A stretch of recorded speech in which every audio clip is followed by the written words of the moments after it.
Hello everybody, welcome back to the channel. I was trying to film a video and post it for spring equinox, but didn't happen. What actually did happen was a meltdown after meltdown because I was so emotionally charged this week, and dude, I wasn't having it. It wasn't pretty. And I am in my luteal phase, so I was pretty much just like a raging monster. Yeah, it wasn't good. But I'm towards the very end of my luteal phase, and I had the day off work today, so I took it upon myself to really just enjoy spring. And it's day 2 of spring. The sun was out, birds were chirping, literally the perfect formula for a beautiful day. I just thought, we need to film today. And today is going to be the day that we talk about something that I've been thinking about for so long, but I just kind of let it ruminate for a while, because certain topics that I feel like are more precious to me, I don't want to F it up in how I explain it. But then I realized that however it comes out and however I explain it is how it wanted to appear in the physical realm and how it came to be. So I should just kind of take it for what it is. Adrian and I went to this bookstore. It was new and used books. And one of the books that we picked up was, it was called the Teenage Liberation Handbook. It's eye-opening. And there's some things that we probably agree with in the book and some things that we probably don't agree with in the book. Because there's a mixture of both, I think it keeps us on the edge of our seat and we want to keep reading. So we've been reading a chapter each day, and we were reading it this morning, and I was telling Adrian, crazy that some people, they're reading a piece of media, whatever that is, and they read something that they don't agree with, and then they just put it down and they're done with it, and they're like, okay, that's a bunch of bullshit, and they put it down. But there's just so much that you actually could be getting from things that you don't necessarily understand. That's where critical thinking comes in. That's where you use your discernment, your critical thinking, to filter through what you want to believe and what you don't want to believe. Be around ideas and be curious about different things so that you can make a more informed decision on what you do believe in. That's something that I learned in high school. We were taking different classes on different religions, and naturally you're going to gravitate towards certain ideas from different types of religions or disagree with certain ideas from other religions. Very natural. And a lot of people, I think, are more afraid of disrupting their own personal beliefs by being exposed to those new ideas, that they don't want to be around them altogether. It's very dangerous. And also with technology and addiction to your phones and social media, the algorithm is so tailored specifically to what you believe or what you like, that it doesn't really allow you to use your critical thinking and be around ideas that are opposite of yours. I'm editing this right now, and I quickly wanted to add in here that when you don't surround yourself with ideas and ideologies and philosophies that don't necessarily align with your own, it doesn't allow you to have the space and understanding to share empathy, to have empathy with somebody else that believes in things that you don't believe in. And I feel like this is something that we see a lot in cancel culture. We see a video where we don't agree with it, and people are so quick to jump on and criticize instead of stopping, pausing, and reevaluating to see if the idea that they're looking at, or media or whatever, is something that they would be interested or be curious in exploring. It's everybody is so certain of everything that they know that they're unwilling to move or shift or shape any of their old beliefs. And that can be so dangerous. It's kind of it just doesn't make any sense to me. But I think it's important to consume media that isn't necessarily tailored specifically for you, so that you can gain some empathy for somebody else's point of view and in turn exercise your own critical thinking.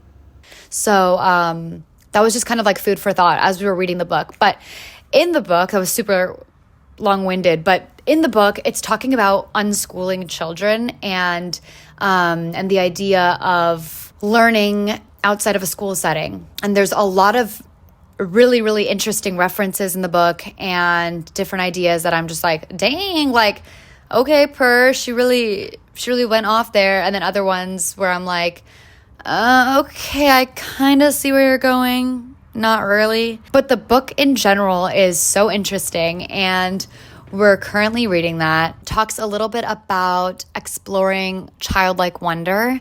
And I don't know if you remember, but one of the things that I said I wanted to cultivate, or a ritual I wanted to implement this year, was exploring childlike wonder and really allowing myself to go full throttle into whatever I'm interested in and to have that view of the world like a child does. I think it's such a beautiful thing, and there's so many lessons that you can take from children in the way that they perceive the world and perceive others around them and even themselves, that having a childlike wonder and watching that slowly disintegrate into oblivion as you get older because of age and how the world hardens you, it's depressing and it's sad and it's such a shame. And I'm in the process of reversing that and trying to cultivate and allow myself to have that childlike wonder and curiosity again, which comes with its own ups and downs, and also the reality of having the mental capacity and the mental patterns and habits of an adult, and trying to undo some of those things in order to lean into the curiosity in a more natural way. And an example of that would kind of just be how you approach obstacles and circumstances in your life that are just really difficult. So you go into almost like a fight or flight survival mode where you think like super rationally, realistic, and sometimes in different ways pessimistic even, where you're kind of just like, the reality sucks and this is just how it is and this is how it has to be. It becomes stern, it becomes cold, and the outlook can just seem negative. But in a world of cultivating this curiosity and this childlike wonder, it's almost teetering between being completely uncertain about everything, and so allowing yourself to be a grand optimist in all the possibilities of whatever outcome may happen. I was pretty much thinking about this because I've heard the term before, toxic positivity, and people that just try to be positive, but in the same breath of being positive, they're invalidating their own thoughts and not allowing themselves to feel things. But the hard part is really finding the balance and the equilibrium between allowing yourself to feel things and validating those emotions, and then emotionally regulating and thinking, what if we just think about the best thing that could come of this, and running with that. And if it doesn't happen, it doesn't happen, and we'll cross that bridge when we get there. Naturally, you want to think about, okay, everything is going to turn out terrible, and this is exactly what we thought would happen, and it's just going to happen. It's a matter of time. Having that mindset and that thought pattern on either side, positive or negative, is habitual. The more you do it, it becomes a pattern. In order to cultivate that childlike curiosity and wonder, being a grand optimist and allowing myself to choose gratitude in everything and to see everything as a blessing. In doing that, still allowing myself to feel things deeply. That's the part that I really struggle with, actually. I think that for probably the last year and a half, 2 years, I wouldn't give myself 2 years, but probably last year to year and a half, I have done a very good job in training my brain to think of everything as like a positive, like, well, it had to happen because of this. Well, it had to happen because of this. And I feel like that's just a natural response so that I feel better. And so be it. I really don't care, because if it makes me feel better, then it makes me feel better. Sometimes I'll notice that when I do that, I'm kind of not allowing myself to have that moment of grief or that moment of insecurity. But then I'm also trying to find the line of like, when do you allow yourself to sit in that insecurity, and when is it time to get up and start moving? That's kind of going to be our topic of conversation for today. And if you have any thoughts or want to continue the discussion in the comments, feel free. I feel like I've approached different things in life in a stoic way, kind of it is what it is, but not in a positive way. And it's never really worked out for me. And I say that because it doesn't comfort me in any way, shape, or form. It doesn't encourage me. It doesn't motivate me to think that way. And so having a pivot to thinking more positively has only helped me in any obstacle that I've ever had, be big or small. thinking positively has forever changed my response to that. Of course, because I'm human naturally, I lose my cool and I lose my shit and I go crazy, or I don't emotionally regulate, or I approach it in a way that is not kind and loving. Especially being in a relationship, I feel like that's one of the hardest things to do. It's really, really easy to be single, and you may or may not agree with that statement, but I feel like being in a committed relationship is challenging because regardless of the differences, you realize that you have to come to some sort of conclusion. You're either going to come to that conclusion with grace or a knockdown drag out with your partner. And if it is a knockdown drag out, figuratively speaking, what can you do better so that that doesn't happen again? Your partner is going to be the person that shows you the mirror of all your flaws, and you have to be totally okay with that. And if you're not okay with that, then there's going to be a problem. Seeing those flaws and having to look those flaws in the face, and your partner's the one holding the mirror, it's really easy to shoot the messenger and to be like, well, this is all your fault, blah, blah, blah, blah, blah, obviously just pinned against each other, when in reality, somebody's ego is hurt, somebody's feeling unheard. Usually the argument stems from something that hasn't been discussed yet, hasn't been communicated, and it really is just this back and forth experience that you have with somebody where they're showing you how you can be a better person, or unresolved feelings, unresolved traumas that you may have, and you work through that together. And not only are you working through hard parts of your life, but you're gradually changing and shaping into a different person, just as your partner is doing the same thing. And you still have to come together in some way, shape, or form and be able to do it together. It's so challenging. It's one of the biggest challenges I have ever had to do as an adult.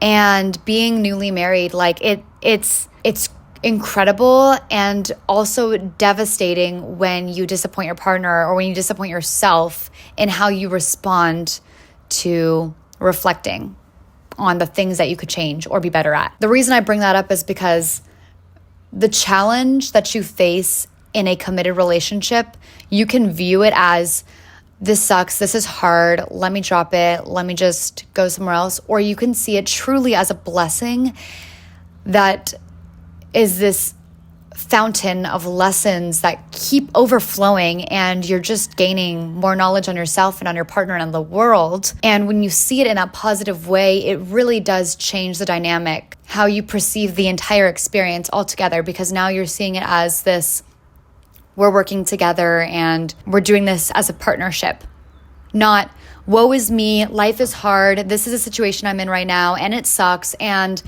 my partner doesn't hear me out, and I suck at communicating, and they don't ever listen. It's hopeless.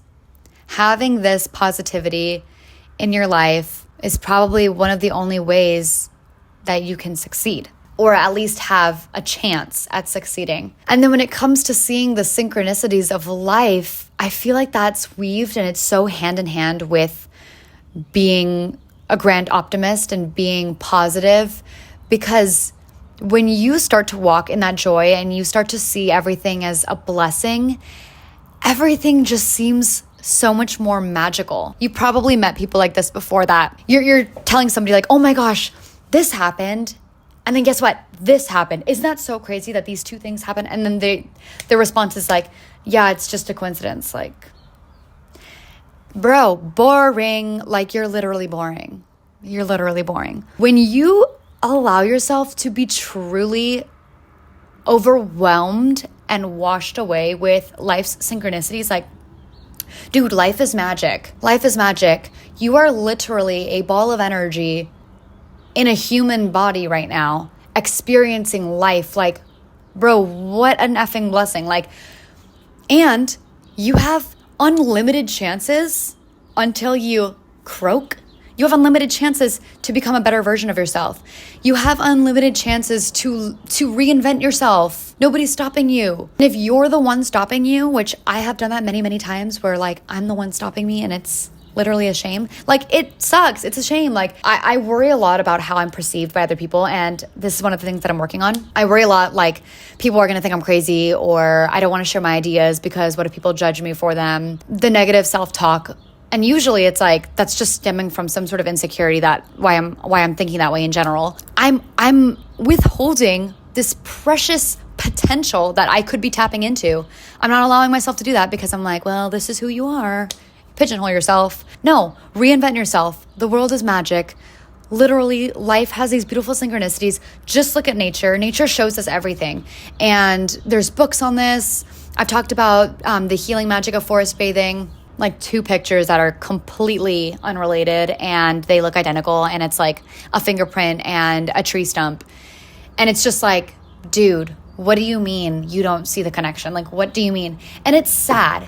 It's honestly sad because the heart is so hardened and it's forced into this box of rationalism that's like sucks. It's not even fun at that point. Like, there's a difference, I feel like, between being rational and being like a realist and then just being a straight up square. You do realize that you're not being fun and whimsical and tapping into your childlike wonder right now, right? You do realize that, right? Many times I have to remind myself of this because I feel like I go back and forth between, oh my gosh, like life is truly amazing, and then everything is tumbling down and my life sucks and and I have to be like, snap out of it. You're literally just in your luteal phase. Like, it's going to get better. And then you step outside and like, there's this tree in my backyard. I freaking love this tree. It's full of birds. Maybe you can hear them right now. Like, they just chirp all day long, morning into the night. And it's so incredible. Like, I freaking love this tree. And today I was washing the dishes. I look out the window and I see the birds kind of coming down. And my husband had just trimmed the yard. So like there were pieces of leaves and weeds everywhere and they were just grabbing them in big bunches. And I could see that they're like making nests. And it's just, I'm just like, I'm in awe. And you don't have to wait for something absolutely beyond unimaginably spectacular for you to feel in awe. You can be in awe of literally the way that the sun sparkles and bounces off a window. Like, you can be in awe of that. That's okay. There's no rules on what can make you feel wonder. Like, allow yourself to be overwhelmed with feelings of wonder and curiosity like a child. A child doesn't look at something and go, oh my gosh, it's incredible. Wait, that was stupid to think that. It's pretty normal. It's a pretty normal occurrence. No.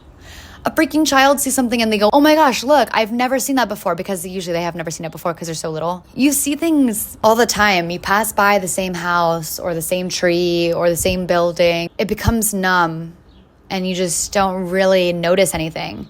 But I'm sure you've heard of the art of noticing and allowing yourself to stop and smell the roses. Stop and really look around. Like, if you're going on a walk, you could just stop and just look around. Adrian and I were in Tustin and we came across this field, and I don't know if it had rained or if it was the morning dew, but it was covered with like these little dewdrops all over the blades of grass, and the grass looked so lush. Like, it was just a perfect field. And I'll insert a picture because I took a picture of it. It was perfect cartwheel spot. And then I like jumped over the fence and did a cartwheel because like it had to be done in that field. It had to be done. I think about it and I'm like, okay, I'm about to be 25. Like, do I really need to be doing that? Yes, you need to be doing that. Allow yourself to be whimsical. Allow yourself to literally just be a child. Obviously, there's a balance to everything. I notice a lot that like when the seasons are changing or when I'm starting to feel like at peace and that like life is just like I'm just experiencing life like, oh my gosh, life is crazy. I start to listen to music that I would listen to when I was really little, almost to like just feel some sort of nostalgia. And I was doing that today on the car ride home, and it literally felt so amazing. And you just drive and you're just like, dude, there's so much to be grateful for. Like, it's boundless. There's just so much to love. Even fighting with my husband, like, I'm telling you guys, I had a very emotionally charged week, hormonally all over the place, and I'm arguing with Adrian. And I look at him and I'm just thinking, oh my gosh, I feel so grateful that you're in my life right now. Even arguing with him, like, I'm just like, dude, like, I know we're going to make it through this. And this argument is soon going to be over and we're going to go back to loving on each other. And we were talking about it later on. And it's funny how when like a kid pushes another kid and they're like, ouch. And then they don't hold grudges. They're just like, sorry, it's okay. Like, they just kind of like let it go. They let it wash over them. There's so many lessons that you can learn from children and how innocent they are. And there's just so much to meditate on in that in general.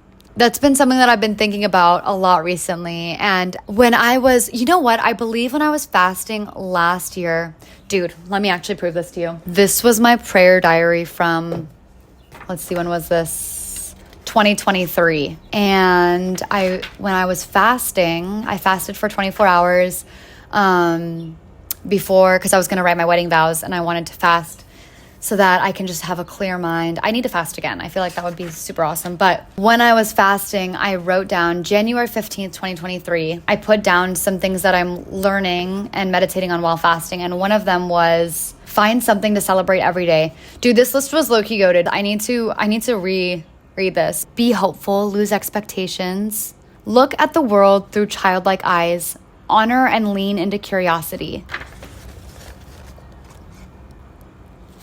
And constantly need to be reminded of this. It's just so hard being an adult and feeling like you have to have your ish together all the time and it feels impossible and you feel like you don't have time to be a kid anymore. Like it's your childhood is slipping away. You're just getting older day by day. Like it becomes morbid to think about aging. But then also aging is such a gift. Like there's literally two sides to every coin, but it's like aging in general is such a gift and you gain more wisdom as you get older, but you still don't have to let go of that inner child. Like you don't have to ignore that little voice inside you that just wants to jump up and down when it's excited. Like I know that like we're adults and when we hear good news or like when we see something that we like, you know, you want to jump up and down, but you don't because you're like, I'm in public. Just jump up and down. Nobody's going to die. Do a cartwheel in a field that you're not supposed to do a cartwheel in. If it looks so good to do a cartwheel in it. When you're going on a walk and you see something, stop. Look at it. Ask questions. Like saying it out loud and having these discussions and conversations with you guys, like it really allows me to compartmentalize my thoughts and really unpack what's going on in here. And this has been something that has been so precious to me. Also, you guys, I like this skirt I got, I want to say like a year and a half, 2 years ago. It's this adorable 1970s diesel skirt that I found at a secondhand consignment store. And I loved it as soon as I saw it. And it didn't fit. Like it was too big. I had to contort it in this weird way where like I was trying to like fasten it with the button through the loophole and like try to make it fit. And it did, but it was like a really weird way of doing it. And I kind of like folded it up, kept it in my drawer, never really put it on because I didn't know how to style it and I didn't like that I had to fasten it in a weird way. Put it on today, you guys. Fit like a glove. Like sat perfectly on my hips. I don't know what happened. I don't know what changed, but it literally fits now. I was going to give it away so many times and I'm so glad that I didn't, but this is the part that I love about it. It has this adorable pouch and I can wear this skirt going on hikes or walks and I can put little rocks or flowers or whatever I find on my little adventures. I can put it in my skirt pocket. I have a little pouch. I think about if you guys ever watched the Strawberry Shortcake little VHS tapes, and there was one that was like the Coco Calypso one, the mermaid one, and they had these little bags and they were collecting sand dollars. That like episode is ingrained in my head, but I ended up buying a little net bag so that when I go to the beach and stuff, I can collect shells because it reminded me of the Strawberry Shortcake thing. And even in clothes, like cultivating that childlike sense of wonder and that happy, playful child in what you wear, down to colors. Or like I just got this beautiful dress. I think it was handmade, because it looks handmade. And it's this white dress, and I wear it with some micro Oddly shorts underneath because it's really freaking short.